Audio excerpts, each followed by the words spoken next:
Welcome everybody to my incredibly wacky Armored Core Old Gen experience. I've been playing this series a lot over the past 8 months, initially starting with the very first game from 1997. When Fromsoftware announced Armored Core 6, me and many others who have never played an Armored Core game probably wondered what all the buzz around this franchise is about. Why won't they just make another Souls-like game instead? And most importantly, why are there 6 of them now?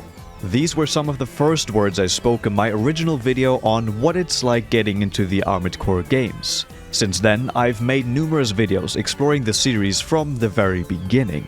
And the one you are watching right now is a compilation of all of my videos about the old generation, meaning Generation 1, 2, 3. Join me on this journey of discovering what these games are about and why they are so beloved.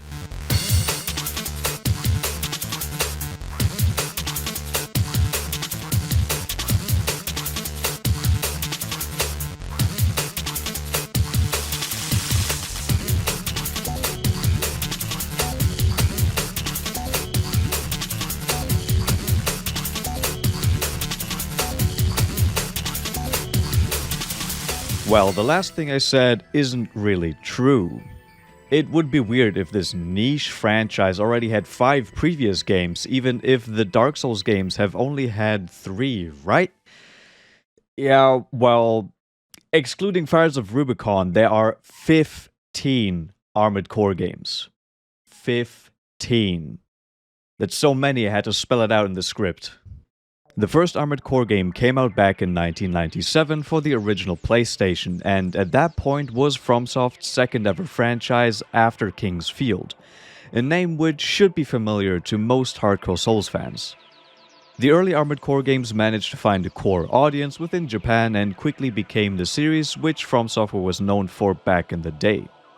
The reach of the series never really managed to extend far into the West, which is why most people would call it obscure, but the success they found within their audience was great enough to warrant the release of various spin-offs, sequels, and even sort of remasters, right up until Armored Core Verdict Day in 2013.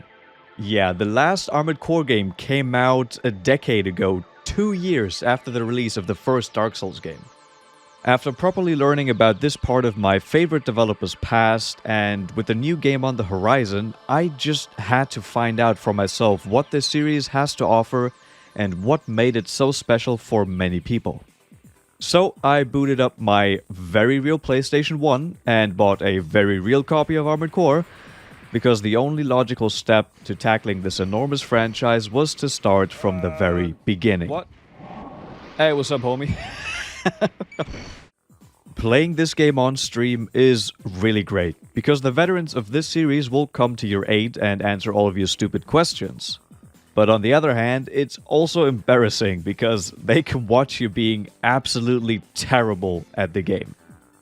Armored Core has a pretty steep learning curve, and if you can't adapt fast, you'll see your mechanical guts spread all over the floor in no time. Some of that can be attributed to some pretty brutal game mechanics, where you can actually go into debt where you can't properly upgrade your mech until you manage to make the money back. We'll get back to this later. But the true challenge of this game comes from its controls.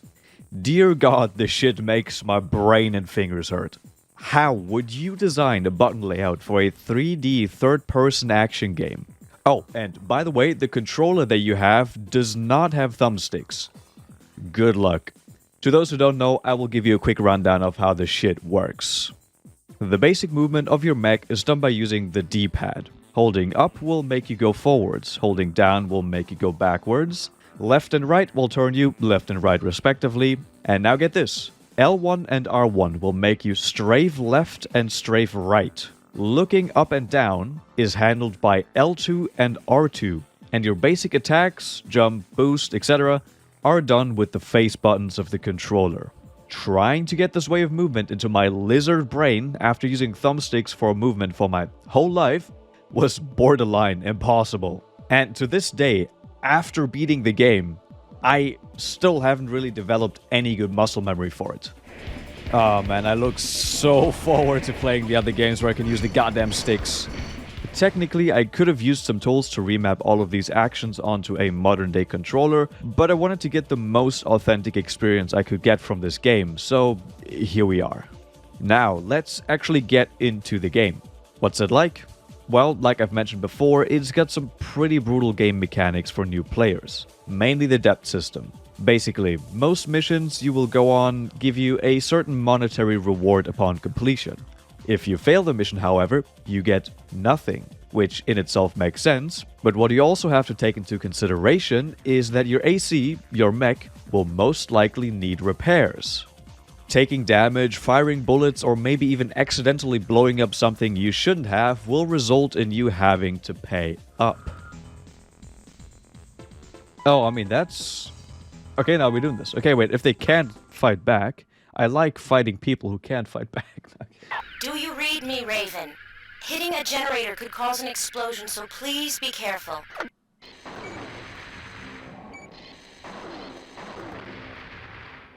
Yo, this mission is good. Come towards me a bit more. I don't know if that's a generator that I can hit.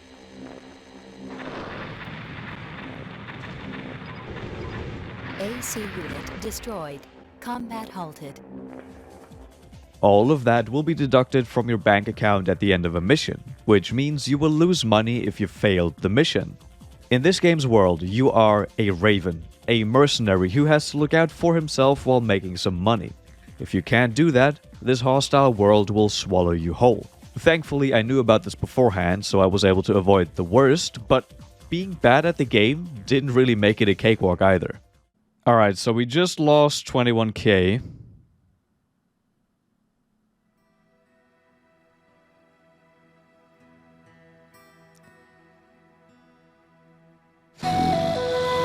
But what are you doing all of this for? Do you want to make the world a better place? Do you want to help your friendly neighborhood megacorporations who definitely don't do shady stuff and only want to gain more power?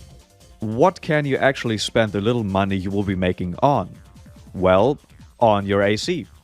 A big part of the Armored Core games has always been the ability to customize your machine of doom the exact way you want it to.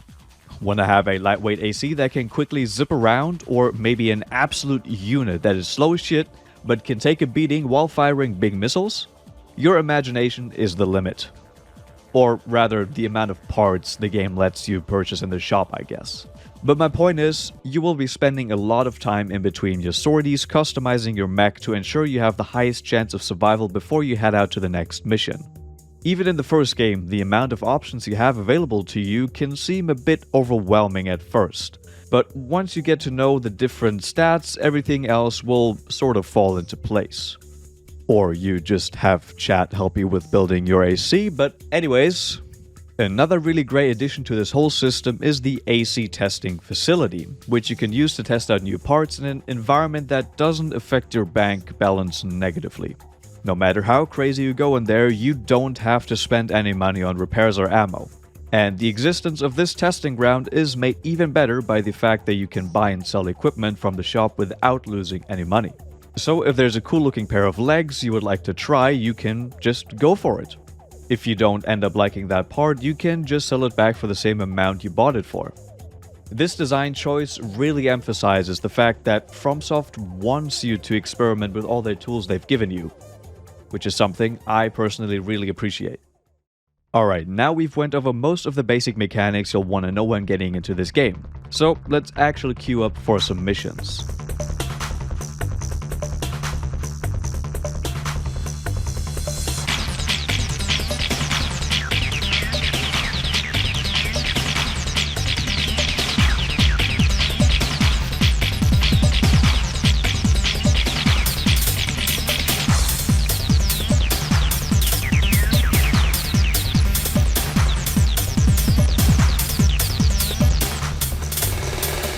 God, I suck at this game. No, really, I wasn't lying when I said that I couldn't wrap my head around the controls. I'm sure that those who were watching me play through this game live had a good laugh or two seeing me struggle with the most basic shit, just trying to keep control of my AC. Very early on, I realized that I should probably stick to the kill or destroy type missions because I sure as hell am not going to be able to protect anything. This is a good time to go over some of the missions you will be given during your time with the game. For the most part, you can break all of the mission types down to kill, destroy, rescue and find, or protect. But you'll be doing a hell lot of killing for any of those either way, so there is a decent amount of variation within those mission types with, for example, different kinds of environmental hazards, limitations like not being able to destroy the surrounding structures, or even unexpected dangers showing up in the form of enemy ACs. Let's take this mission here as an example. Before every sortie, you get a briefing from the mission giver. Background information, location of operation, and possible threats and other information will be given to you at that time. For this mission, I was supposed to destroy a bunch of whatever kinds of tanks these are, which is a simple task, right? Well, let's have a look at how it actually played out. What am I getting shot by? Oh, there's like... Oh, fuck. Can I not shoot? Oh, okay. This is fucked. I'm already fucked. I do not have the mental capabilities to dodge and shoot the shit at the same time. Look up high in that place for something good? Something good, okay. I like the sound of that. I need that. Enemy approaching. Danger. Danger. Danger. You fucker. Okay. Raven, that is enough. Go back now. Woo!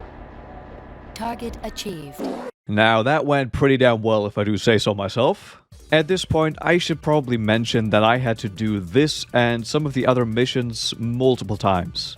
And not because I failed them, but because my emulator decided I just needed a bit more practice, so, you know, it just didn't save my progress. But that actually ended up helping me out big time. Do you remember that little clip I showed earlier? The one about an amazing weapon in that mission?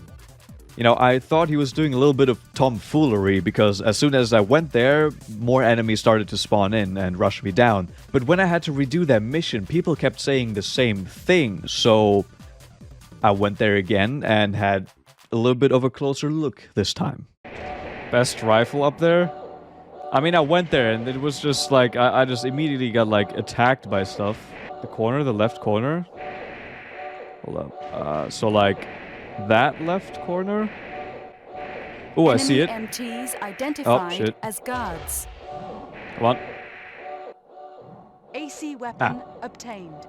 Oh, this weapon is fucking broken. No, seriously, this weapon is actually stupidly strong. In one of my earlier runs, I got ambushed by an enemy AC that almost obliterated me. But I managed to survive with the tiniest sliver of health. Whoa, whoa, whoa, whoa! But then this time, I had a device that provides a solution for the problem of life. It's just 2 shots, bro. Identified as a ranking AC. Okay. Enemy ranking AC identified as Valkyrie. Oh no. Okay.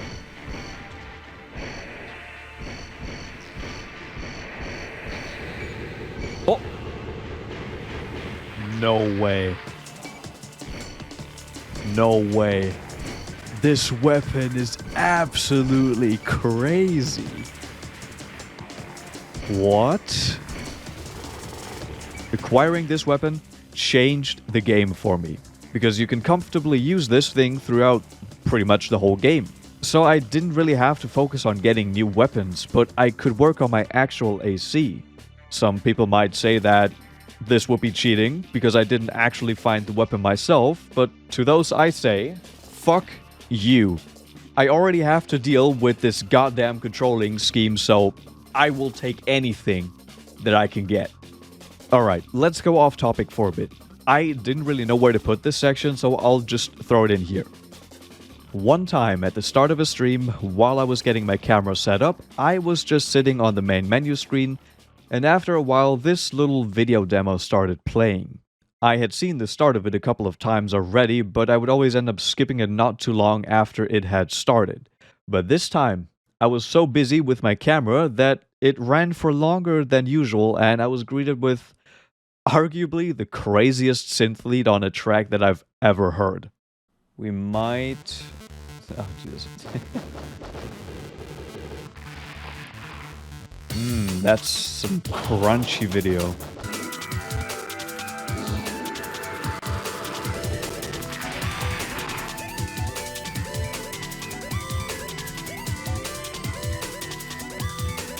Now that's a jammer if I've ever heard one.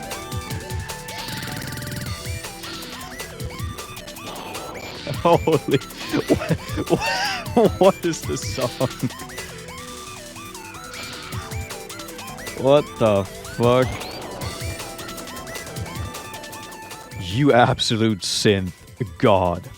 While we're already on the topic of soundtrack, even if relatively limited in scope, I was always happy to get the music playing in missions during a heated battle. Many tracks from the OST brought back some nice memories of my childhood.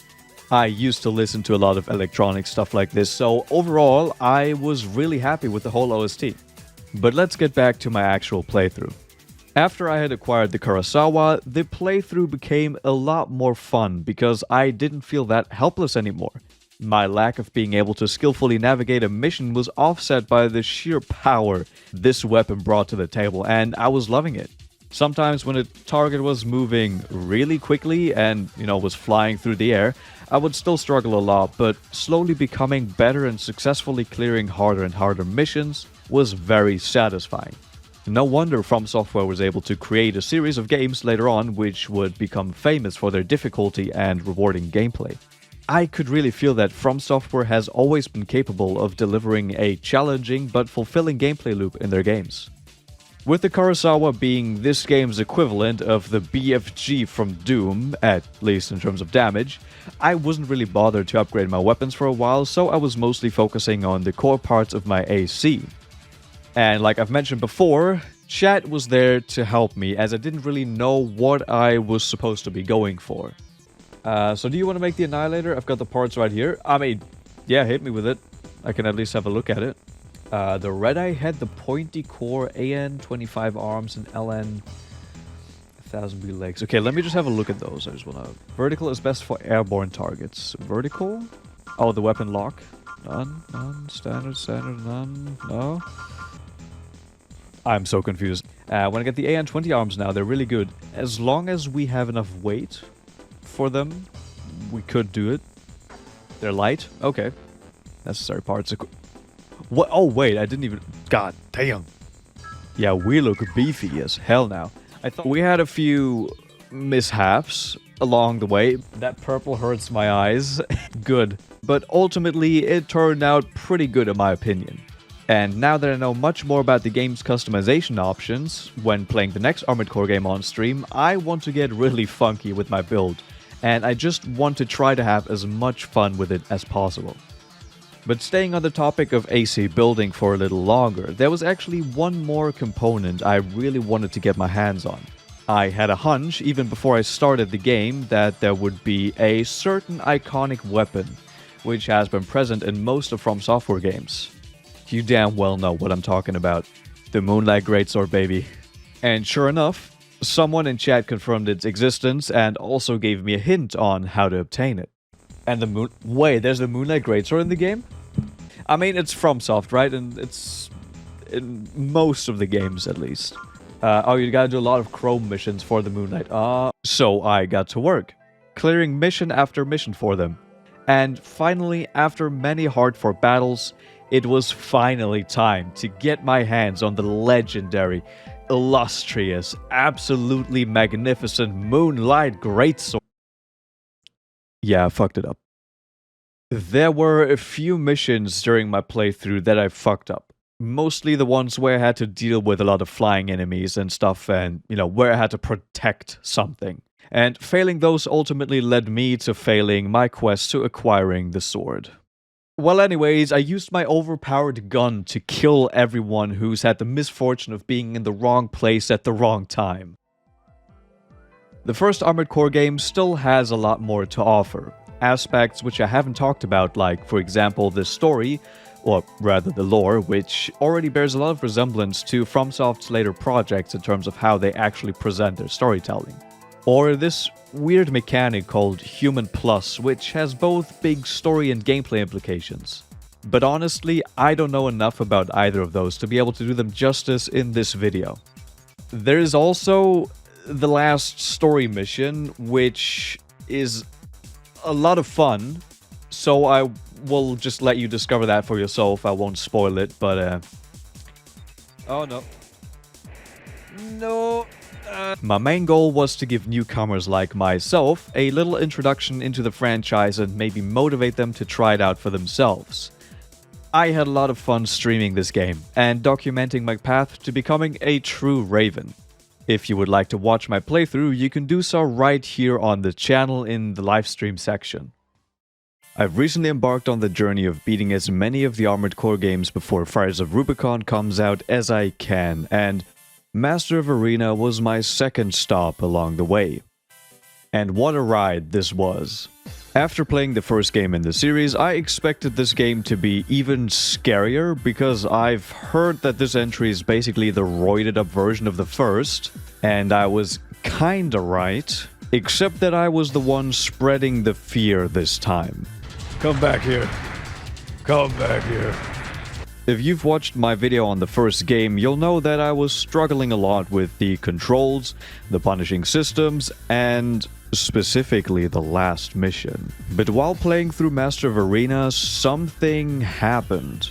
Suddenly everything just started to come together and I became an unstoppable machine. Partially to me actually getting better at the game, specifically at controlling my AC, but it was probably mostly due to the game working a tiny bit different from its predecessor. So I should probably start telling you the story from the very beginning. Master of Arena starts off fairly similar to the first game. Oh, nope, scratch that. You start off with 100 big ones already in the bank, and oh, you have almost all gear available to purchase in the shop from the get-go, and oh, there's this new game mode called Arena, which basically transforms the gameplay experience into something completely different from the first game. But yeah, other than that, it's pretty similar. Okay, but for real though, Master of Arena has many surface level similarities to the first Armored Core. The UI is almost exactly the same, the missions play pretty much identical, and you have a lot of the same AC parts. This is due to the fact that the game is more of an expansion to the first game. You can even use your Armored Core 1 save file to carry over all of the parts and credits you've accumulated in that game. But like I said earlier, I started over from scratch. And the game does give you 100,000 credits immediately to pump into your new deadly toy. Paint, apologies if I seem pushy. Nah, all good, all good. I start with a...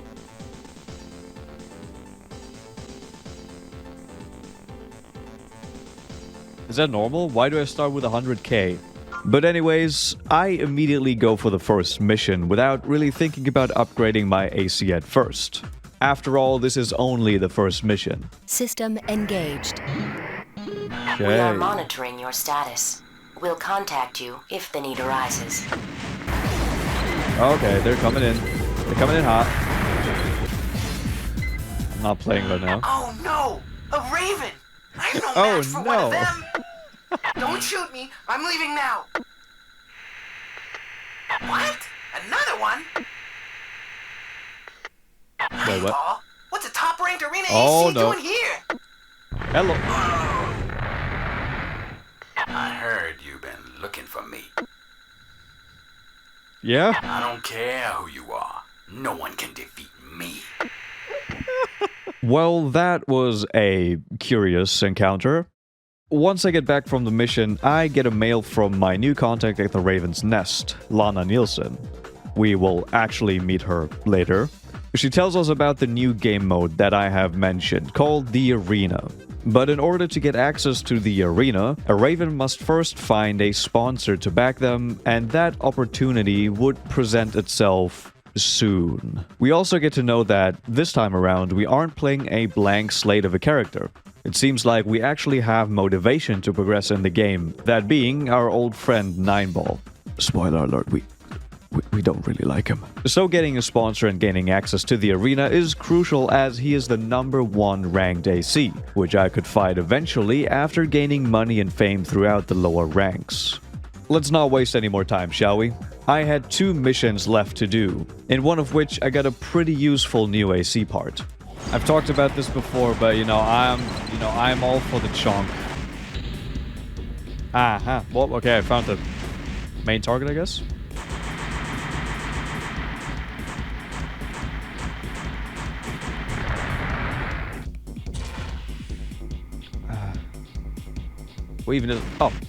How do I ensure that I don't accidentally melee instead of picking it up?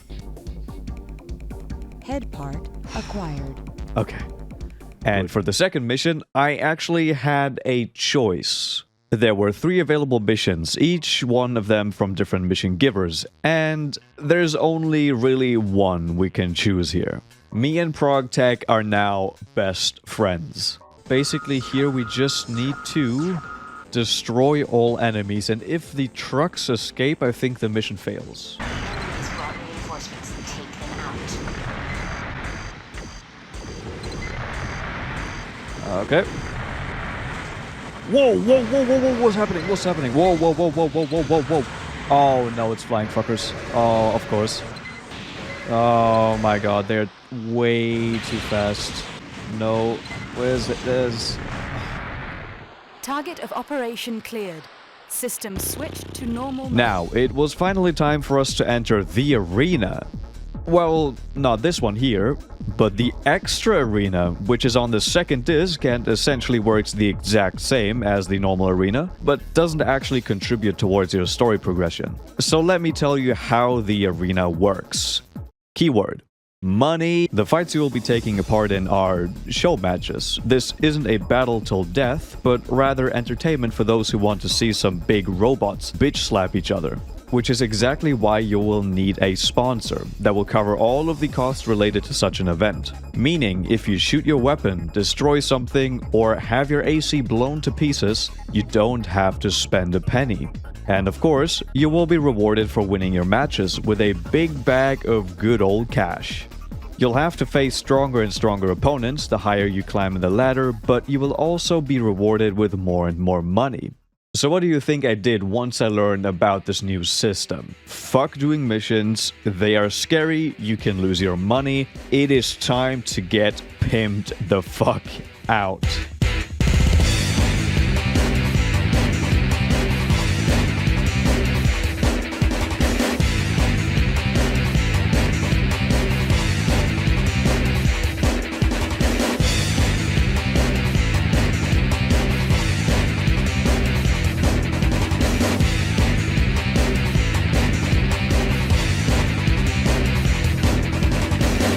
When you first enter the extra arena, you will have 4 different categories to compete in. Each one will require you to use a specific leg type to sort of even the playing field, I guess. You'll be battling other ravens with humanoid, reverse joint, caterpillar, and 4-legged ACs. I do really like this choice for the extra arena, as it requires you to experiment with some parts you maybe wouldn't have ever tried out on your own. If they would have tried to pull this in the main arena, however, I might not have liked the system as much, since it would really eliminate a lot of player creativity if the game dictates what you have to do in order to progress. Rockstar. Oh, sorry, I went off topic there for a second. Before each battle, you can read a short description of your opponent, which can contain information about their loadout, fighting style, or sometimes you can see Fromsoft just having fun with these. But the most important thing to take a look at is how these fights actually play out. Oh, motherfucker. Oh, he's too fast with it. He's too clean with it. How is he... This guy. I don't think I'm gonna get this guy anytime soon. Holy shit. Try the other division. Yeah, I'm not... This is what you will be doing for most of the game. As mundane as it may sound to only fight other ACs in the arena, I can assure you that it's nothing short of amazing. You are never actually at risk of losing anything, so you can be as creative as you want to be and fail as many times as it takes to take down your opponent. All of the individual pilots you'll be fighting can also be memorable in their own ways, be it the way they control their AC or a quirky description or emblem. Occasionally, you will also be given a new AC part as a reward for winning a fight, which I actually ended up selling for the most part, but sometimes you do get some really cool pieces of gear, which can definitely come in useful in upcoming battles. While there are a handful of regular missions you will be doing during your time with the game, the arena is undoubtedly the big main feature of this entry in the series, as the name implies. And therein also lies the biggest difference between it and the first game. AC1 and Master of Arena play very differently. AC1 is a game where you will be in a constant state of fear of losing your hard-earned money and potentially grinding your progress to a halt. For this reason, it becomes a very memorable experience and one I think is well worth experiencing. But so is Master of Arena. Being an absolute machine on the battlefield while also amassing a fortune is a great feeling and a fitting end for the first generation of Armored Core games. But to get back to my playthrough, I've got a little advice for anyone who might be struggling with some of the fights in the arena.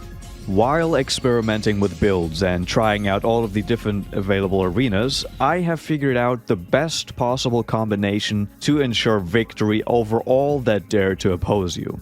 Go to the shop, buy all the heaviest armor parts with the most defense, equip a strong energy weapon as well as this shoulder weapon, and go to this specific arena. And watch everyone crumble before your eyes. Seriously, with this strategy, you can beat most of the fights in this game. The low ceiling of this arena really messes with the enemy AI, while rendering stuff like missiles and rockets almost useless. The more mobile ACs will also have a huge disadvantage by basically instantly hitting the ceiling, as you just slowly cruise around on the floor, hitting them with a barrage of energy weapon attacks. You will also see the power of this kind of build in action in the very last story mission. Well, looks like it's finally time. We have come this far fueled by our desire to fight this man. But first, let's talk about the hidden extra arena categories. Yes, like I've said, this game is mostly arena content. After completing all of the 4 available categories and probably also being at a certain point within the story, you will unlock 2 new categories in the extra arena. One being called Champions and the other one Fromsoft. I wonder what that might be. Let's start off with the Champions. All of the ACs you will be fighting here are from actual people who went to Armored Core tournaments back in the day. This is honestly really cool, but most of the fights will most likely end up being underwhelming, as you should have a huge arsenal at this point. And at the end of the day, these ACs are still being controlled by the AI. But it was fun regardless to read up on some of these curious characters. And let's also have a look at the other category, called Fromsoftware. But I'm pretty sure you could already guess what this is going to be. That's right, you'll be clashing against FromSoft's own employee AC creations. Just like with the Champions, these fights weren't especially hard, but some of them did give me trouble. Namely, the very last fight against the top dog at From when this game was made. And do you know what? I wanted to beat him at his own game. I will meet you on the ground, motherfucker. Come back here. Come back here. And I will kill you in a fitting way with the moonlight. Come here. I'm trying to go in.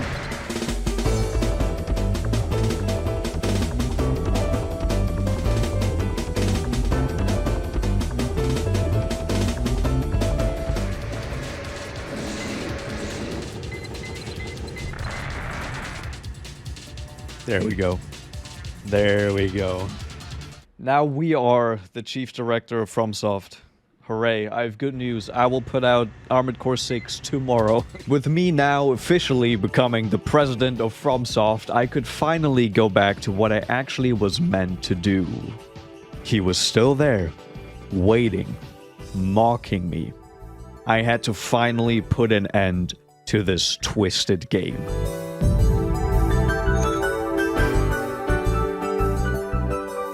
In the last video I went over what differentiates Master of Arena from the very first Armored Core game, which is of course the arena.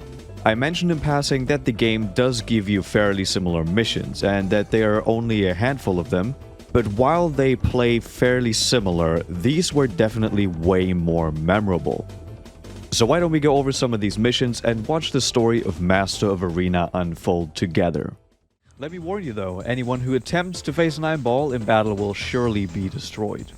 Well, we'll see. If you're willing to risk your life, I can arrange it so that one day you will fight him. That is all. As I've already talked about the first 3 missions, let's just get a quick recap. The first mission was fairly simple. Infiltrate, destroy, and... oh, who might this fine gentleman be? I heard you've been looking for me. The second mission was much of the same. Infiltrate, destroy some more, and also get a sweet hat. After I uploaded my previous video, I realized that I had forgotten to mention one specific mission that I did. But there wasn't really anything of note that happened. Went through some corridors, destroying a few MTs along the way, with the end goal of destroying a certain stolen armored vehicle. It actually ended up being a pretty close battle, but I made quick work of it regardless. And after this, it was time to become best friends with ProgTech. This mission was also fairly straightforward. I just don't like dealing with flying enemies. Lana Nielsen, the corporation has extended an offer to sponsor you. The sponsor is ProgTech, one of the companies operating the arena. All of the missions I had done so far had led me to become eligible to enter into the arena, or more specifically, the sub-arena. There are no rankings in the sub-arena, but if you'd managed to prove yourself as a capable AC pilot in here, you could possibly get a chance to compete against the big boys in the regular arena. This is a crucial step I needed to take in order to ultimately achieve our main goal of facing off against Hustler 1 in his legendary AC Nineball. There was only one issue. While I did secure a sponsor for our ventures into the arena, all of the possible slots were already taken, so I had to resort to some drastic measures. There is one condition though, you must defeat all ravens currently associated with the arena. At first, this mission sounds like a daunting task, but yeah, I had some money from the extra arena and an AC already built specifically to deal with other ravens.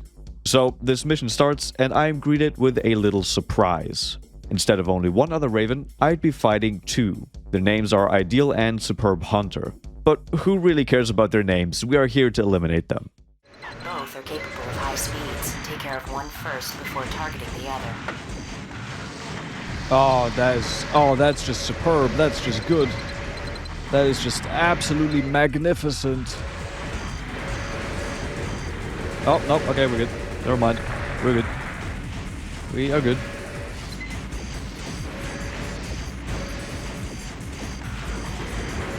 There you go. Okay, that was... okay. Target of operation cleared. That wasn't as bad as I System thought it was. switched to normal mode. Like I've said, I was already well equipped for this battle, so I made light work of the duo. No one can withstand a couple well-placed shots of the trusty old Kurosawa.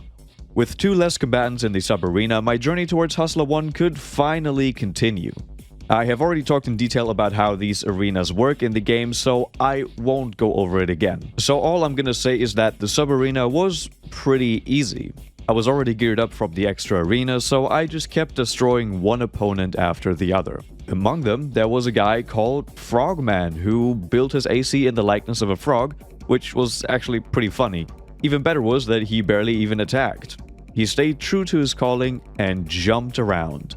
So I took him to the battlefield and brutally murdered him. Anyways, after I had won a certain amount of fights in the sub-arena, I got another mail. Nope, emergency, that doesn't sound good.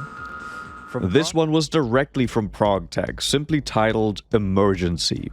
It seems like they don't even have the time to write about the emergency within that mail, so they immediately direct me to the mission they have assigned to me. One of ProgTech's laboratories is under attack by an unknown MT force, and I have to stop him. I'm not the only one attempting this, however, as they have already sent out another fellow Raven. He was unable to complete the mission, so I will also have to look out for him while I embark on this mission.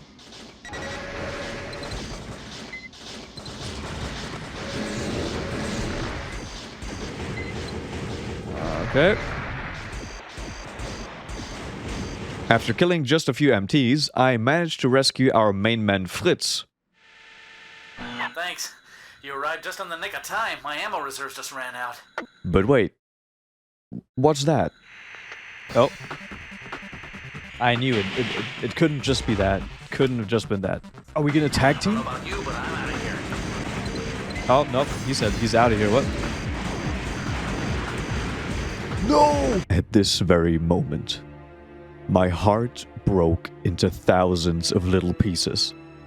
My fellow Raven with a German name, my friend Fritz, was gone. I've known him for so long, I didn't even know anymore how many great moments we've shared. I will never forget these 2 minutes, and I swear that I will get revenge. Your death will not be in vain. Back at the Raven's Nest, we get another mail, but this time from our contact Lana. She comes off as fairly aggressive in this one, while telling me that I'm not to accept any missions without her involvement, even if it is from my sponsor. Please don't yell at me, I have feelings too. I also received a mail from someone named Elon Cubis. Elon Cubis? Whatever.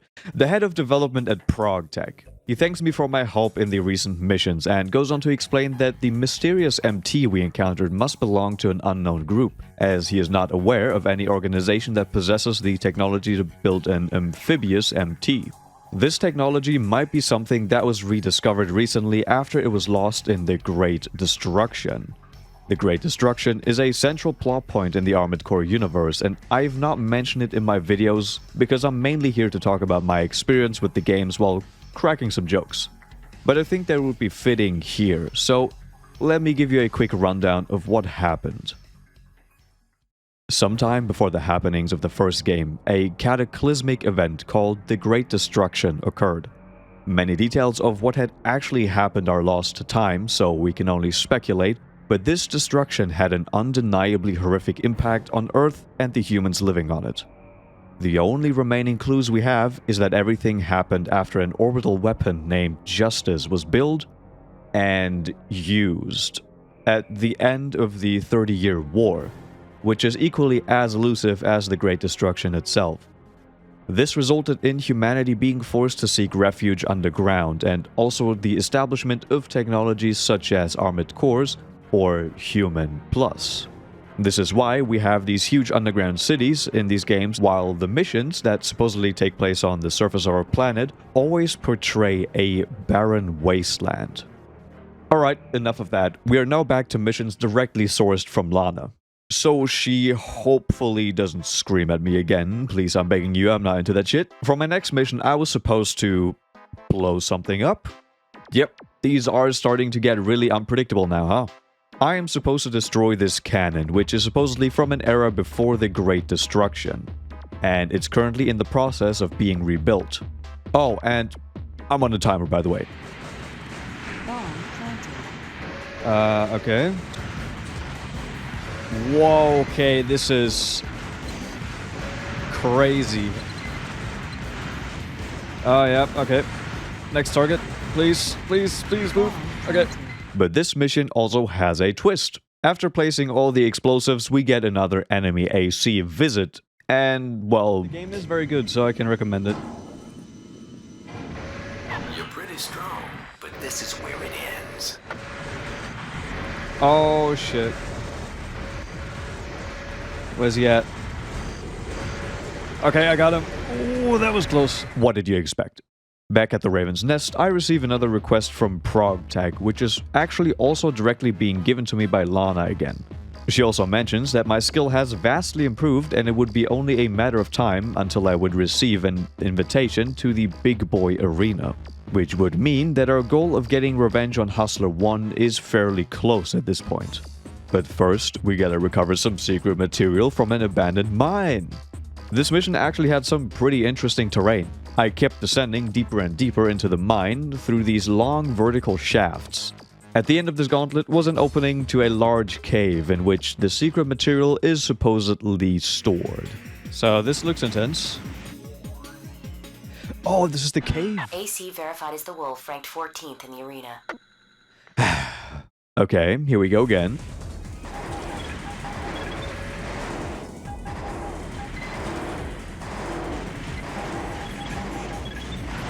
Okay, wait, this guy, I can... He's very slow. Okay, there we go. Moonlight for the win, baby.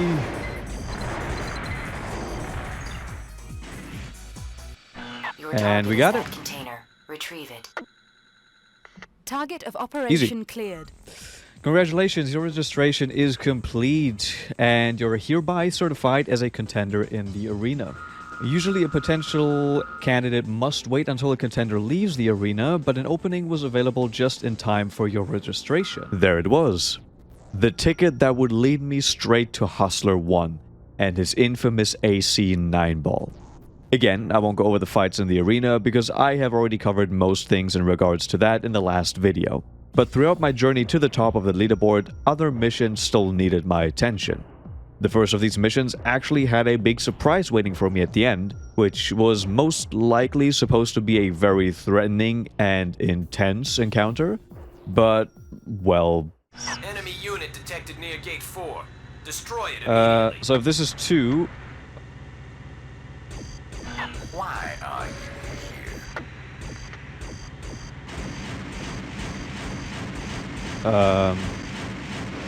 You are too powerful. Modification is necessary. What? Target of operation cleared. Around the time I did these missions, I started to receive more and more mails from Elon Cubis, who was quietly working behind the scenes, uncovering secrets that were never meant to be uncovered. It all started with the appearance of that weird MT that we had lost our comrade Fritz to. While he wasn't able to gather a lot of information about that particular incident, he had found a new lead. Hustler 1's involvement in the recent mission had led him on a chase of finding out who the person behind the AC Nineball really is. Every time Nineball was involved in the affairs of other corporations, they either experienced rapid growth or a quick decline, and even so, very little was known about him. That was until I received this mail. I am, as far as I can determine, in the safest possible place. I did some digging in the Nest databank, and the only relevant pilot data information I found in regards to Nineball was a strange word. H-1. The impression I got was that H-1 wasn't a person's name, but the name of some sort of part. It's possible that a person called Hustler 1 doesn't even exist in the first place. Interestingly, the name of your previous Nest contact, Lana Nielsen, also came up during my search. There must be some connection between Lana and Nineball. Please be careful. At this point in the game, I was the number 2 ranked Raven in the arena, and I received one final mission from Lana. It has been a while. Congratulations on reaching the second highest rung in the arena ladder. I never thought you would achieve such success. Your skills have far exceeded my original estimation of you. You have become too powerful. Do you remember? I told you I'd arrange a meeting with Nineball for you one day. Well, that day has arrived. Here we go. Safety level, ooh, mysterious. Why are all of you here?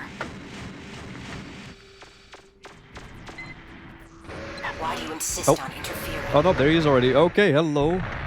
Whoa. Okay. I'm not playing this well. God, this camera work.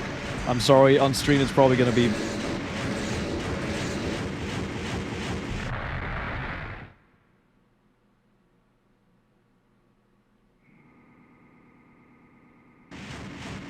Oh, we're gonna fight like multiple of him?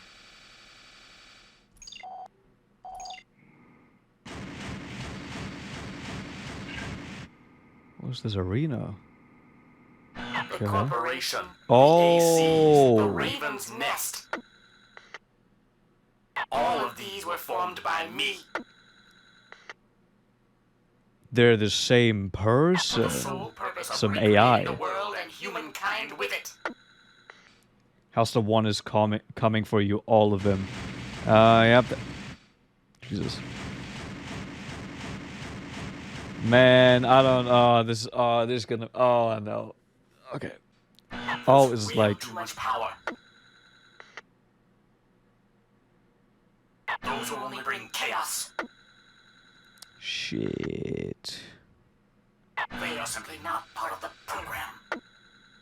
Shit. Oh, wait, hold up. We got one.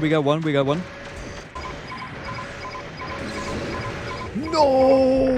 Oh, he got the... Halting combat and returning to the nest. We'll see. Let's try this one more time with the setup. Okay. One down.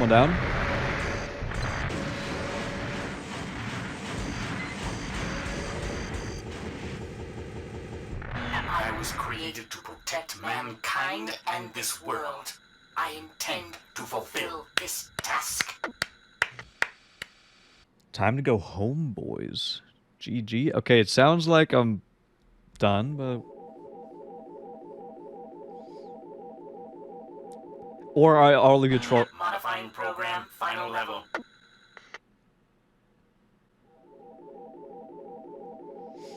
All system checks are complete. Why would you do this to me? Why? Why would you do this to me?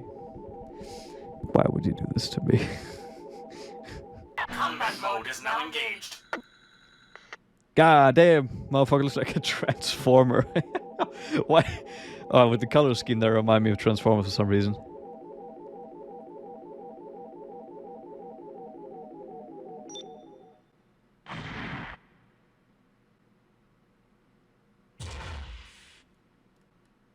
Target verified. Commencing hostilities. The music. Well, I'm on like... Oh wait, What the fuck? Motherfucker, okay. Defenses damaged. Halting combat and returning to the nest. Anyway, that's Seraph. What? What? But the laser cannon is really good, yeah, but the chance of me actually hitting something with this is not very good.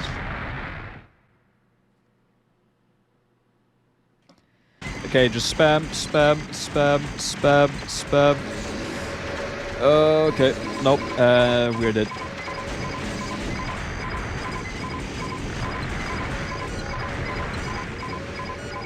I was created to protect mankind and this world. I intend to fulfill this task. Let's call that skill. 87 isn't 0. That is true. That is a fact.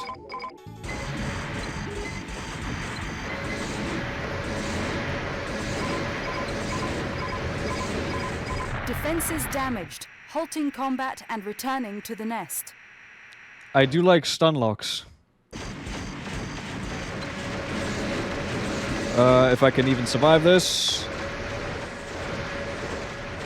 Which I don't think I can. I'm stuck. I'm stuck.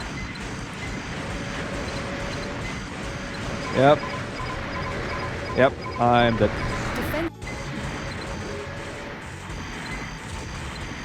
Oh no.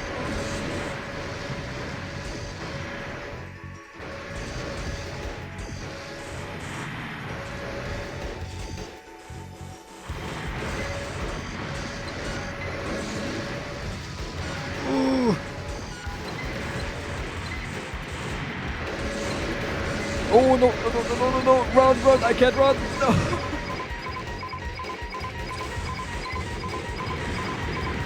Defenses Okay, damaged. Halting that combat was and returning better. to the nest.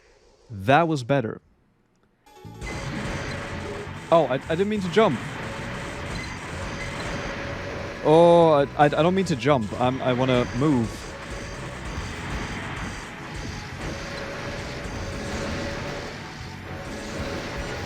I don't mean to jump.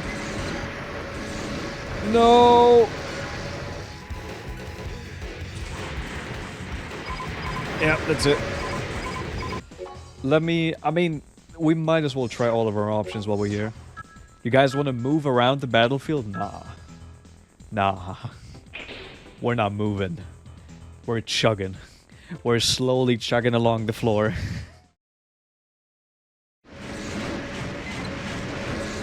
Oh, it's the... Oh, okay, Yep. We're not killing the boss with this. Yeah, I mean, my defense is... It's crazy. Alright, well, Target verified. I am not gonna boost. I'm just gonna shoot. And... there's the problem.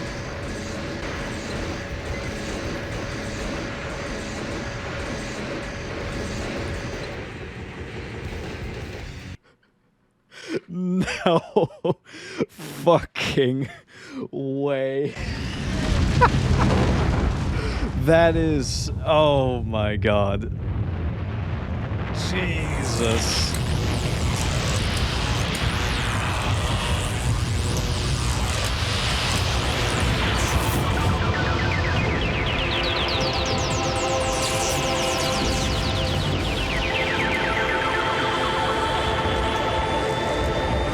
That is a very anime death. That is very anime. Nope. And it's suddenly quiet. After a mysterious explosion in Isaac City, a single raven was seen departing the... Not long after this event, all Raven's nest functions ceased completely. Previously on T's bizarre debt slavery adventure, I successfully beat Armored Core Master of Arena with incredible tactics such as taking them to Brazil, I mean the parking lot, and respectfully game-ending them. And also a lot of very menacing slow tank gameplay.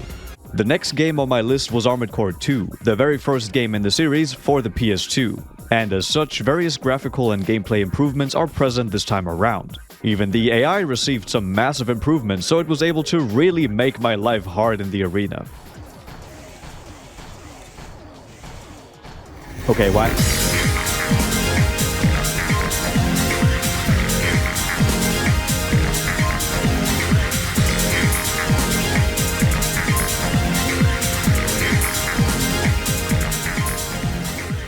Armored Core 2 directly opens up with a mission that you get thrown into without any warning.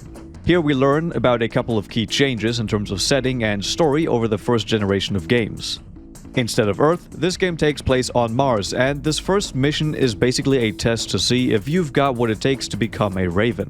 But I won't go over all of the story stuff in this video, I've got a separate video coming for that. Once I beat the mission, I immediately get put into the main menu screen, which is fairly similar to that of the previous games again. We have our garage, shop, missions, and... oh!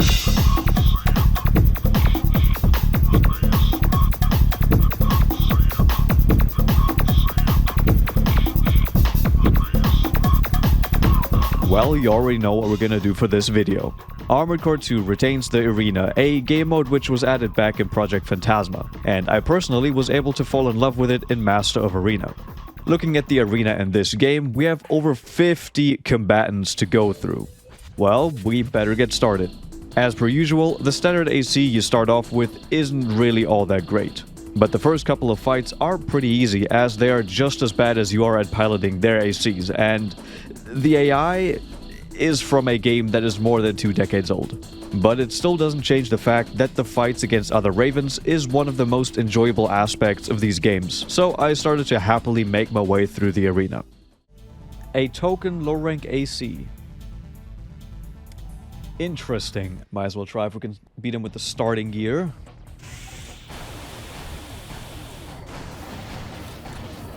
He is... what the fuck is he doing?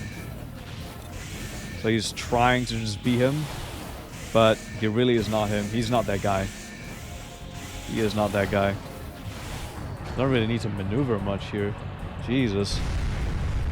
Okay, we only have 20 ammo left. So we are running out of ammo before we can kill him. Oh, the stun. Oh, the stun. Oh, overheat. Oh, system error. Oh, what the fuck? Most of the fights have been smooth sailing up till this point. Minimal effort and only a couple of retries were needed, and the times I did run into issues were mostly due to a new mechanic introduced in this game. Overheating is a new stat which serves as something you could compare to poison damage, but for your AC. Actions like boosting and getting hit by enemy fire will increase the heat stat at the top left of the screen. Once you've reached a critical level of heat, your AC will start taking damage over time.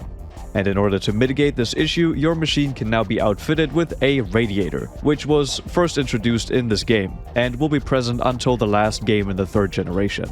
Throughout this video, you will start to learn the importance of overheating for fights in the arena, and fights against other ACs in general in this generation.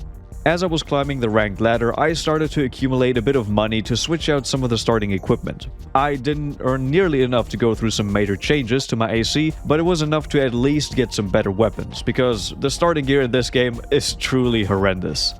I tried out some MGs by the suggestion of my chat, and it was working pretty well, as MGs are capable of increasing the enemy heat pretty quickly. When it was time to fight arena rank number 42, I was pretty confident that I was able to get through the arena pretty easily. Yeah, okay, this machine gun is not for it. So, this guy's a bit tougher. Don't let his goofy appearance fool you, because he brought the heat. Like, literally, he easily overheats me. He is using some kind of machine gun weapon arms, a type of weapon which completely replaces your AC's arms with weapons. These have very little defense, so you are a lot more vulnerable than if you were to use regular arms, but these things usually pack quite a punch. The other parts this AC is using also aren't anything to write home about, so I thought I should be able to do this. But I was wrong. The sheer damage output from his weapon arms, combined with my lack of defense through the starting armor parts, made this fight incredibly difficult. After dying a bunch of times, I went back to the shop to plan on how I could take this guy down. And I had a great idea. Oh yeah, it's an arms. I want to check out the weapon arms. So what do we got? What do we got? That is what he has as well. Oh, hold up. Do I try to beat him at his own game? Mirror match, do it. Yeah. Oh. That is it. That is it.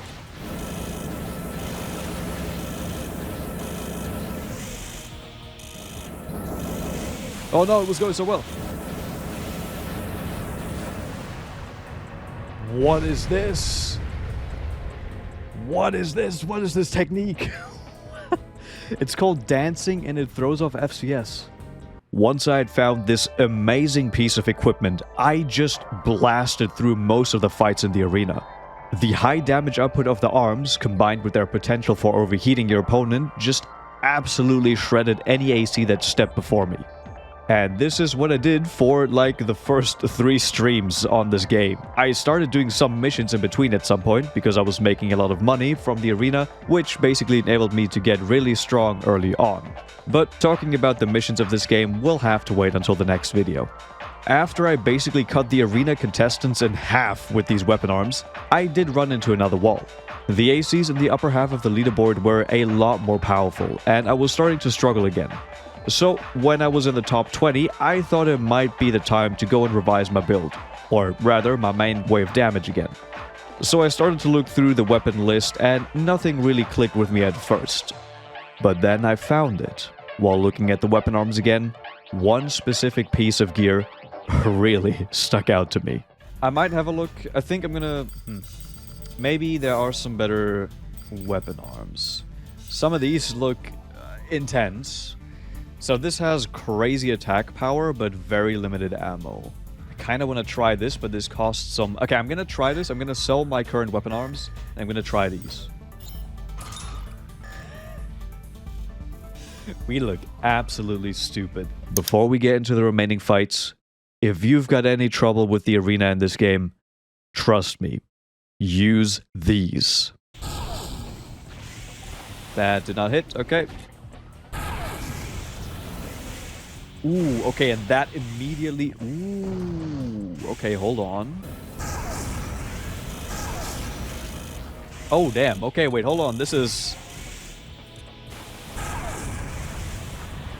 Wow. Okay. These arms are pretty good.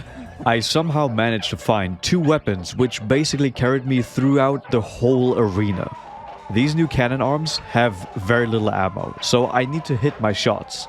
But they deal incredible damage, and on top of that, they even manage to overheat many enemies in just one shot. This is completely broken, and most fights were over within a matter of seconds. Whoa, he has no HP. Oh, that's it. Oh, damn.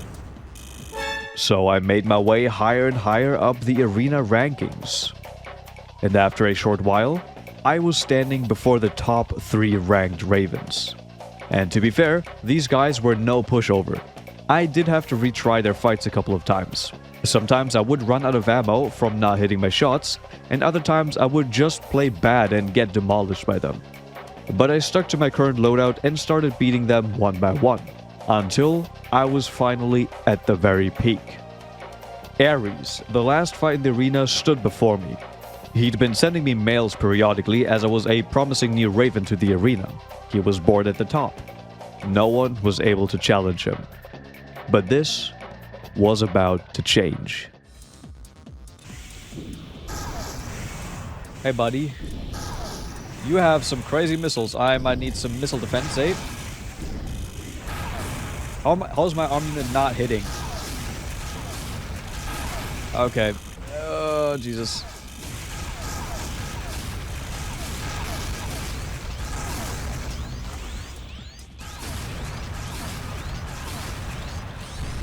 I can beat him with this setup. Okay, I have not hit him a single time. Ah!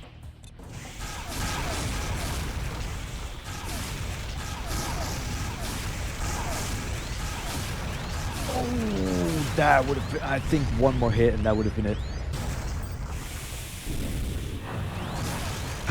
Okay. This clearly isn't working. He is on top for a reason. Maybe it was time to leave my trusty weapon arms behind me and find a better build to take him down. Psych, we keep going. Because someone in chat had a better idea. One which was so crazy, so outlandish, that Ares would not see this coming. How familiar are you with Fichtel's Lied? Is that the right one I'm thinking of? I think, is that the guy that's like whistling? I'm pretty sure that's what that is, isn't it? Fichtel. This is a German classic. It was very funny on stream, but it is copyrighted material, so I will have to put something different here.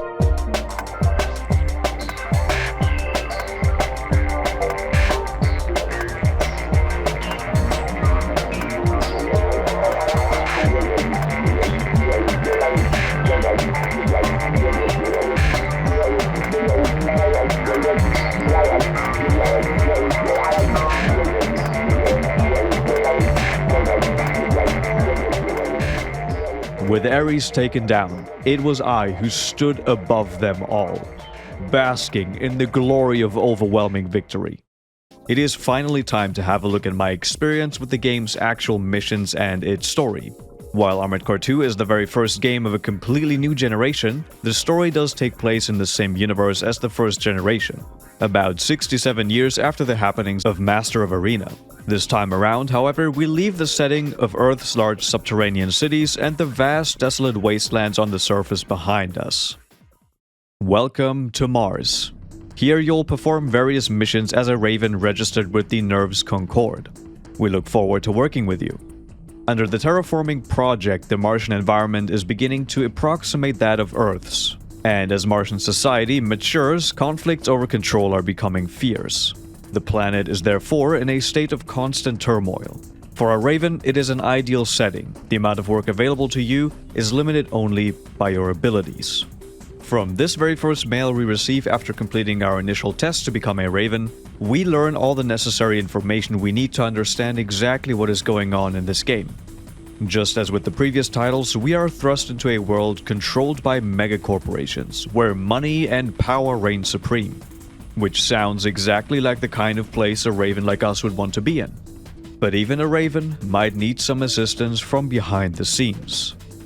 Hello Raven, I am Nell Alter, a liaison manager for the Nerves Concord. I am responsible for your managerial duties, including missions, assignments, and communication support. How long I will be your manager is up to you, but I look forward to working together. I've already lined up your first mission assignment. The job is low in rank for a Raven, but it's a good chance to get warmed up. Please complete the mission successfully. On a parting note, some birds can fly and others cannot. This is the only truth in your existence. I pray you'll have the ability to fly. And fly we did, right into the goddamn arena and destroying almost anyone who dared to even think about standing in our way. Seriously, before even doing a single mission, I had won about half of all of the arena battles, which gave me a pretty sizable amount of money to play around with right at the start of the game. I played Armored Core 2 like the arena was the main content, and its missions were just some side quests along the way. But that doesn't mean that I wasn't able to appreciate all the work that went into expanding the game's missions over the first generation. Every good story has a villain. This statement is true for the most part, but in the case of Armored Core Master of Arena, the previous game in the series, it was especially true since our whole reason to keep going was to fight the infamous AC Nineball, and eventually Nineball Seraph. While AC2 doesn't have a clear goal like this at the start of the game, it quickly becomes apparent that you will eventually be faced with a choice, which will greatly influence the outcome of your battles here on Mars. But for now, why don't we finally start our career as a new Raven? I wouldn't want to keep Nell waiting for too long. Let's hope it doesn't turn out like last time. The first set of missions we receive from Nell are fairly straightforward. We do what a Raven is best at: destroying and killing. Or that might just be me. But anyways, upon completing the first mission, we get another mail giving us a warning about a certain type of unmanned weapons called disorder units, which have existed since before the whole Martian development plan began. Not much is known about these weapons, but they are highly dangerous and should be approached with caution, as they appear to display organized insect-like behavior. So we obviously have to take them on in one of our next missions. Also, a little fun fact for you, there are various different types of disorder units you will fight in the game, and most of them have German names, like Ameise, Biene, Cicade, or Marienkäfer. Yes, that word is spelled with an ä. These are the little fun facts that you can only get while watching this channel. Because I am German. So, before heading out to the Disorder Unit mission, I dominated some more opponents in the arena, and finally decided on a nice color scheme, which I will be rocking till the end of the playthrough. I know this is incredibly valuable information that you just needed to know. If you've been enjoying this video so far, maybe drop me a like or even a sub. I've got a lot of cool videos just like this one planned, so subscribing would be the best way for you to guarantee that you would be able to see them. But let's get back to the video. Oh.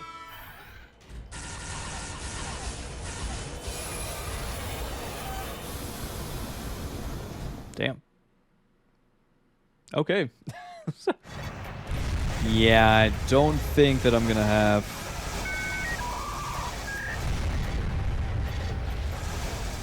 Okay. I mean, I do... Did I... Okay, I did equip my blade. ADHD proceeds to get distracted before answering. I mean, maybe I do. Shit. Okay, well... Let's brute force it. Let's go. Let's go. Let's go. Let's hope that... Okay, it looks like that might be the last bit.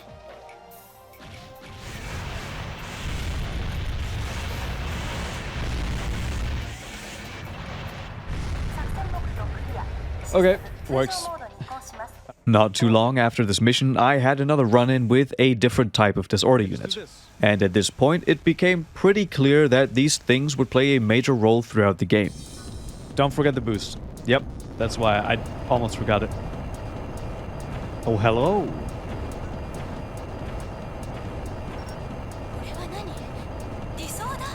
Ah.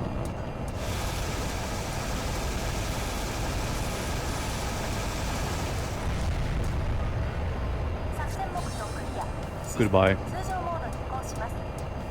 Goodbye. It has been confirmed that the item Geomatrix was transporting was a disorder unit. It is thought to be a previously unknown type. Where and how is Geomatrix capturing disorder units? And why are they transporting them? Something is going on.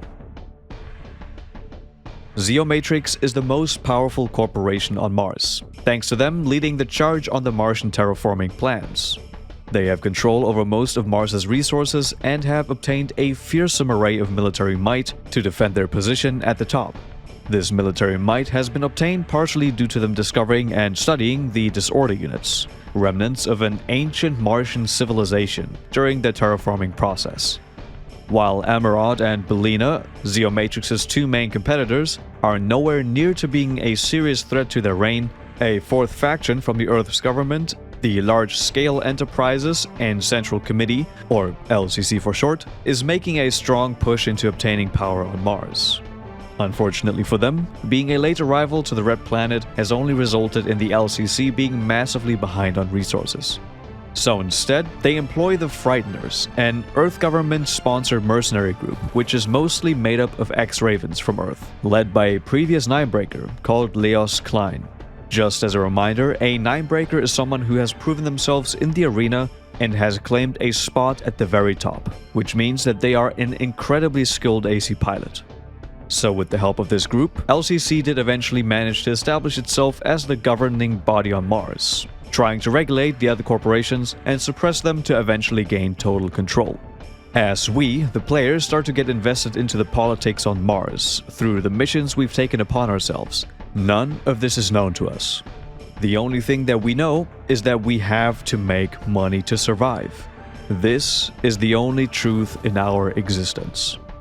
But it wasn't going to take long for the tide of the power struggle on Mars to change. So now that we're done with this huge lore dump, I just quickly need to mention that at this point in my playthrough, I had completely beaten the arena, giving me an incredible amount of wealth and part options for my AC for the next missions going forward.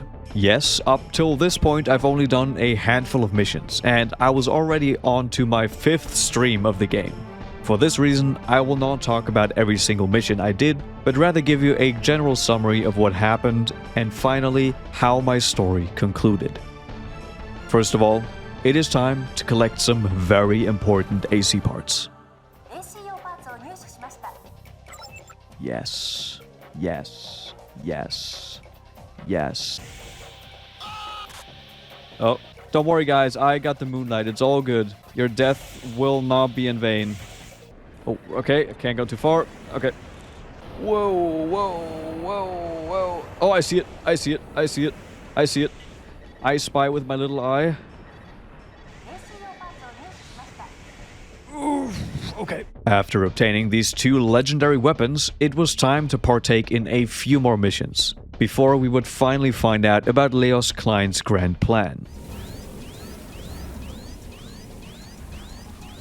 Oh, I need to destroy all of them, don't I? No. Damn you, Fromsoft and your poison swamps. Jeez, 3 AP in a dream, baby. Most likely. Because I think the main story in those games...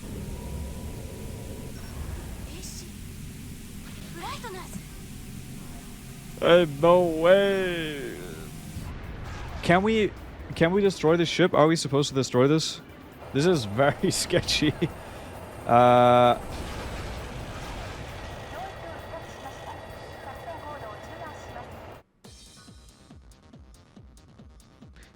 does not look like an enemy AC. That looks like a machine of doom. What the hell?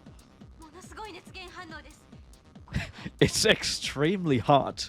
What is this? Now, I don't know what your preferences are, but it does have some HP, eh? There we go. Leos Klein, the commander of the LCC's Frighteners, is a curious character. Being a Ninebreaker, someone who deserves a great deal of respect as a Raven, you would not want to make him your enemy. And the guy is over 90 years old, by the way.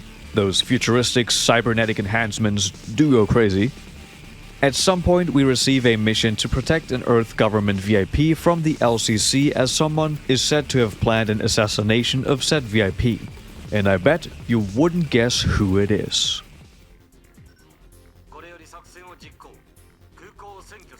So much for there are no real opposing forces anymore. Goodbye. Oh yeah, it's Frighteners. Right. Oh no, they might actually kill me. Yeah, I did that in the arena.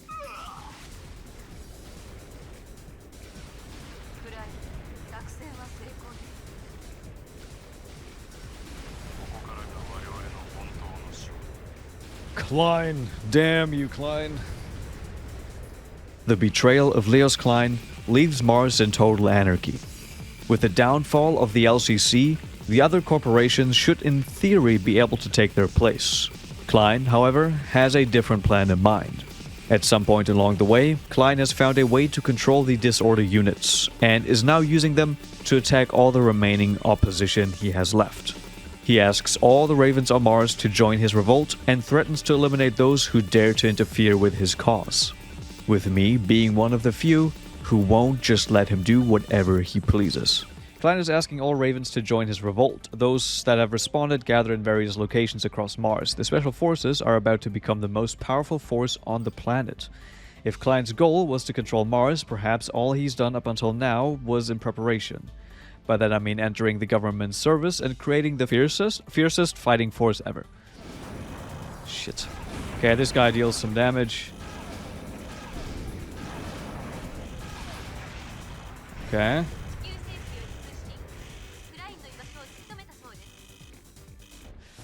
Well, we got a bit of damage in, but we should be fine.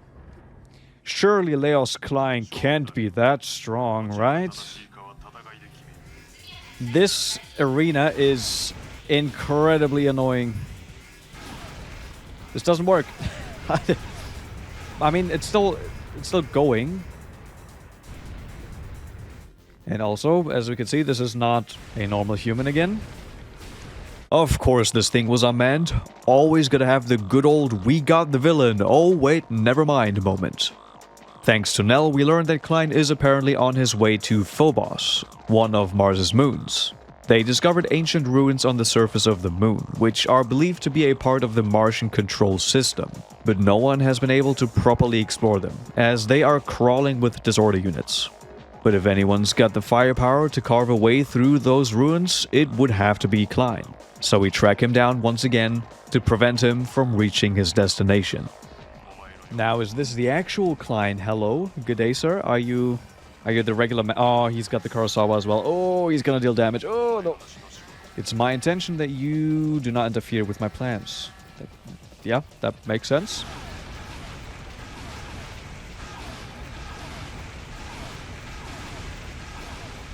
Two Kurosawas. And I'm just built different. Maybe a Raven. That'll alter. Klein has made it to Phobos. Well, shit. His most likely target is the information contained within the Martian control system. What does he gain from this information? What objectives does it help him achieve? Raven, you're the only one capable of finding out. I pray for your safe return. Alright, fool me once, shame on me. Fool me twice, you don't even know what's about to happen to you. This is strangely quiet. Like, there's no music. It's just the slight audio of the hover legs. Whoa! Okay, we are out of... Goodbye. Let's just ignore those.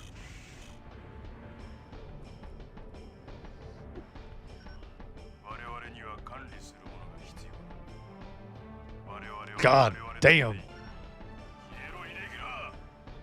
Die, rebel.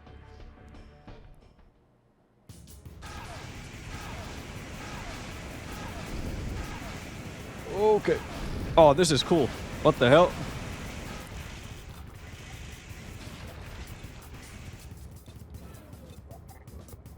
Hello? Oh, there you go. I was wondering. He wasn't attacking.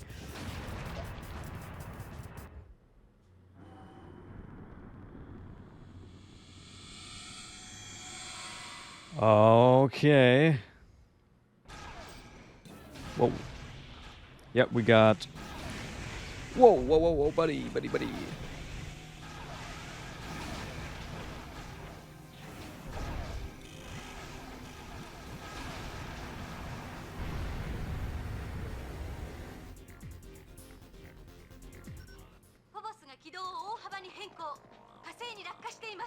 Uh-oh, third game done. It is really... Are you fucking with me again? Bro, too OP. My weapons, were they just too strong? Destroy the... Phobos will stop when you do so. Okay. That was easy. Yeah. From Nell Alter to Raven. The government has announced the death of Leos Klein, leader of the coup... How you pronounce that? This effectively ends the uprising. Society refers to him as the revolutionary who tried to create a government on Mars. I don't agree with that. But it's impossible to know what he really intended now that Phobos is destroyed and the LCC and Frighteners no longer exist. I don't think he was mistaken though. I just think he used the wrong means in attempting to obtain what he wanted. Mars is about to begin a new phase in history. Raven, where will you go? What will you do? What will I do indeed? What I'll do is play the third game. Armored Core 3, Silent Line, Nexus, Ninebreaker, Formula Front, and last Raven. These are the games contained within what people call the third generation of Armored Core, which is by far the largest one the series has ever received. So naturally, when approaching this behemoth of a generation, I should try to experience as much of it as I can. I played 2 of them. Listen, I just didn't have enough time to finish all of them before AC6 came out, so I had to compromise.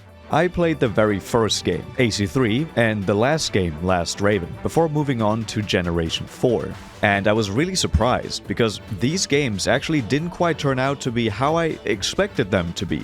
I had always heard that the third generation was something special for many people, and that Fromsoftware had sort of perfected the old generation formula with these games. So does that statement hold true? Let's have a look at what my Armored Core 3rd Gen experience looked like. Diving headfirst into Armored Core 3, the introductory mission is yet again another examination of my AC piloting skills. This establishes that we are yet another new AC pilot in this game, and connections to the previous games are going to be fairly loose, if any at all. Successfully completing this mission sees me officially becoming a Raven, and the game immediately puts me into the main menu screen. Well, this looks familiar. All the AC games I've played so far have had a very similar looking main menu screen. While each of the new generations started to add more things, the core of it has all stayed roughly the same since 1997. Armored Core 3 actually adds a very nice quality of life feature to the garage, which I'm honestly surprised that this hasn't been done in any of the previous games yet. You get to have up to 3 different save slots for your AC builds, being able to just quickly swap between them if you want to use a different loadout. Other than that, the structure of the menus is a little bit different, but again, the underlying systems at play here have largely remained the same. By this point, you should know what I'm about to do as my first operation after becoming a Raven. Oh dear Arena, my beloved, may you bring me insurmountable fame and wealth. As per usual, I started going through the arena, clearing out some of the early fights.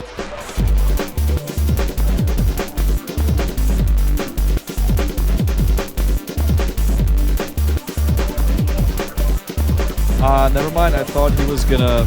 Oh, Web just did some damage.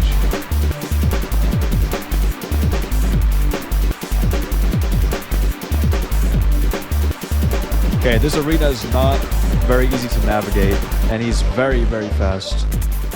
After getting a little bit of money and checking out some parts in the shop, someone told me that I could get a secret part by getting a good score in the AC test. These early secret parts have managed to be a big help in the previous games, so going for this was a no-brainer. But it seems like I underestimated the difficulty of this challenge in my starting AC. Oh, there's so many here. Is it just... Oh no, oh, it's everywhere. Oh, I didn't see. Okay, well, we're gonna have to try this a couple times. That is not very good. There's so many. How many do you have to hit of these realistically to get a... I believe you get an A on the AC test, not the MT test. The other one, you get some legs. It's either get an A or get 100% accuracy with all weapons. Ooh, okay. Wait, what? Wait, what does that mean? So... 21 was a D, and 26 was an A? Don't really have a number to hit, but accuracy matters, so don't waste shots. Well, I got worse accuracy. Wait, so... Did I get it? Less accurate, but better result? How? Congratulations! Your test results are the best we've ever... If that was the best they've ever seen, I think I'm gonna be fine throughout the game. So what are those legs? Show me. Ooh. What can I say? I'm just built different. After this little excursion, I continued mowing down the weaker arena contestants until I made my way to the bottom of D rank. Here is where I finally decided to start tackling the missions, although a repeat of what happened in AC2 would have been pretty funny as well. This first mission is incredibly important. I have been tasked with taking care of a rising rebellion, which threatens the peace of Laird. How dare these underpaid and badly treated workers try to fight back in their company-issued MTs? I think they need to be taught a lesson. Guys, I have bad news for you. I have done it again. I have forgotten to equip a weapon. So, we're going in headfirst. We are going in headfirst. Our thanks. Good work, Raven. We appreciate your help. If a few factory jobs have to be sacrificed for the greater good of society, then so be it. Feeling accomplished after I sent these scoundrels to the Shadow Realm, I started taking on more and more missions for Global Cortex, yet again participating in the constant power struggle between the different corporations present in the game. But something about this game felt a little different from the previous entries in the Armored Core series that I had played. Armored Core 3 didn't feel as impactful, yet it was doing everything it was supposed to do perfectly fine. Great even. Playing through these missions was fun, as always. Watching the story unfold and building up my reputation as a Raven felt rewarding. But it didn't feel as impactful as the other games that came before it. While I was in the conceptual phase for this video, I thought that I would just approach it the same way as I did my previous videos in the series. Basically taking you along on my journey of playing these games, talking about the individual missions, tackling the arena in weird and fun ways, and trying to figure out what was actually going on. But I quickly realized that I needed to treat this game differently, this video differently. I was genuinely having a hard time talking about this game. Just narrating through my playthrough felt wrong. So why is that? Does that mean I dislike Armored Core 3? No, it's quite the opposite actually. I really enjoyed playing through this game. It was a great experience, but one that I don't really feel the need to talk about. Again, Armored Core 3 didn't really feel impactful. I've said this a bunch of times now, compared to the other games, because it was just the best version of the same stuff I had already seen. The first AC game from 1997 was one that introduced me to the franchise, so it obviously felt special. There was no big change to how the game worked like I had experienced in Master of Arena, where the addition of the arena completely transformed my approach to playing these games. There was no obvious generational leap like I had experienced with Armored Core 2, improving a lot of systems and generally being more enjoyable to play. There was nothing inherently special about my Armored Core 3 playthrough. It was simply enjoyable. And as I've already talked about the other games at length, I don't feel the need to talk about this game in the same way. At the same time though, to any new player to the series wanting to check out the old generation of games, I would probably direct them to Armored Core 3 as it's just the best of the best from this era in my opinion. Funnily enough, I started to compare AC3 to Dark Souls 3 in my head. Dark Souls 1 and 2 have various qualities that make them really interesting to talk about individually, but Dark Souls 3 was basically just a greatest hits type game. DS3 takes all the lessons that FromSoft had learned developing the other two games and put it to use in a manner that hardly evolved the series, but rather just gave the people more of what they probably wanted. This is pretty much how I feel about Armored Core 3. So I'm really sorry if you had hoped for a video in the same style as my others about this game, but I just couldn't bring myself to do that. Going into this video, you probably also wondered why is he talking about AC3 and Last Raven in the same video. And that is because Last Raven was a completely different game and is kind of the antithesis to what I just spent the last couple of minutes talking about. Since the third generation of AC games is so huge, with so many different games being made before the eventual release of the 4th gen, it really feels important to experience more than just one game. That is why I needed to also talk about Last Raven, and just if you are wondering, Yes, I plan to come back to the other games I haven't played in the future, and I will most likely do some videos on those as well. Also, don't forget to like and subscribe if you're enjoying these videos. Saying this really feels like an obligation at this point, so do it.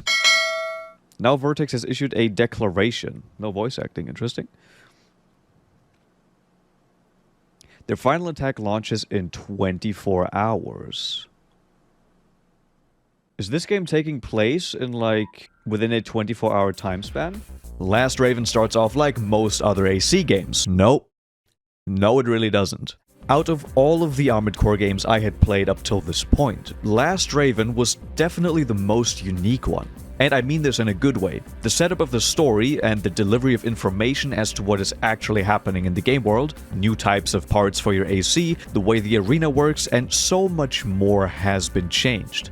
Some of these changes might have already been introduced in the other games of the 3rd generation, but since I jumped from AC3 directly to Last Raven, I was really surprised to see so much change, especially after AC3 not really being all that different to the previous games. However, Last Raven has a similarity to Master of Arena, for example, in that you can start your playthrough with a save file from a previous game, which also seems to be the intended experience. But since I didn't play either Nexus or Ninebreaker, this option was off the table for me. I had to start from scratch, which definitely made this a more difficult game than it should have been. Upon first booting up Last Raven and seeing how different it was, I decided to take a look around all the different menus, and I tried to read the mails I would receive really carefully. The fact that this game was taking place within a 24-hour time span was really intriguing, but the way it then proceeds to relay information to you is equally as interesting. You not only know exactly what your end goal is right from the start, but you can also just have a casual look at all of the other AC pilots you might encounter on your journey. There's also a section in the menus called World Reports, which is this huge source of information on pretty much everything you'd want to know. Okay, so this is big lore. This is big lore time. This whole setup really reinforces the fact that you are already an established Raven, deeply woven into the power struggle at play here. One of the first mails you receive reads, "From Alliance HQ to John Raven, the one and only. There are 24 hours remaining until Vertex's declared time of attack. We should have taken care of the risk they presented long ago, but sadly we hesitated to act. Vertex cannot hope to match our access to resources, but the numerous Ravens in their employ do pose a threat. Victory is ours if we remove them from the equation." This one is shortly followed by a mail from what seems to be the bad guys of the story. Vertex to John Raven, overthrowing Alliance. At 3:50 hours, our forces took over the Diorgan Distribution Center. Capturing this facility greatly helps our cause. All Ravens know what our organization is capable of achieving. Those who refuse to cooperate with us will end up paying for this error with their lives. Time is running out. We sincerely hope you make the right decision. With my knowledge of how these games work, it was fairly simple to figure out that this game was going to have multiple routes and endings I could go for, depending on my actions and whose side I was going to take. But before I was going to do any of that, I mentioned earlier that the arena in this game works a bit differently. And oh boy, this was a tough one. Instead of being able to just fill up my bank account without having to worry about anything, I actually had to pay attention and couldn't just try stupid shit. Aw man, that sucks. Basically, they fixed the infinite money glitch of the previous arenas by making you pay a fee for actually participating in a fight. This means that if you're not careful, you can start to lose pretty significant sums of money. I'm getting flashbacks to Armored Core 1 in the best way possible right now. And since I basically had no equipment to start off with, this wasn't just an easy way for me to get strong quickly. Like I've said, this game ended up being one of the more difficult ones, not just through changes like these, mind you, but they definitely contributed towards it. Now, when it comes to how the game actually plays, it's fairly similar to AC3, but it chose a controlling scheme which I wasn't familiar with yet, so I made it extra hard on myself. I didn't just do this for fun, but rather to start getting used to these newer controls. This meant that for the early stages of the game, I was having trouble going for bunny hops and generally keeping up with the pace of combat. But at the end, I was happy that I decided to go with this approach, because actually being able to use the thumbsticks of my controller after all this time felt incredibly liberating. Even though I have to say that I was able to get used to the tank controls fairly well in the earlier games.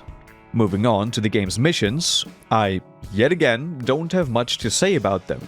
Similarly to Armored Core 3, there wasn't that much new stuff they tried to do, but this game simply had some very solid missions and encounters. The most notable thing I should probably mention is that the game locks you out of completing many missions based on whichever route you take. You might have 5 different missions assigned to you at some point, only to lose access to 4 of them after completing the 5th one.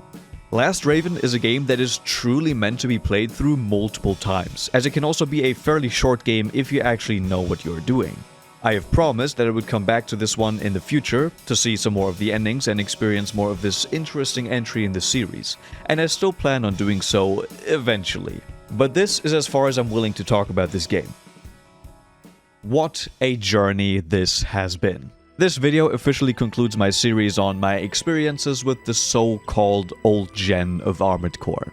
I didn't get to play every single game, but I think that the ones I picked here gave me a greater understanding of the history of this franchise.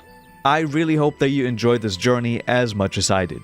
But don't you think that we are done yet? We've still got the newer generation of games ahead of us, and many other things that I've planned for the future. As always, a huge thanks to the people willingly funding this train wreck of a channel. You guys are truly wonderful. Thanks again for watching, and I will see you in the next one.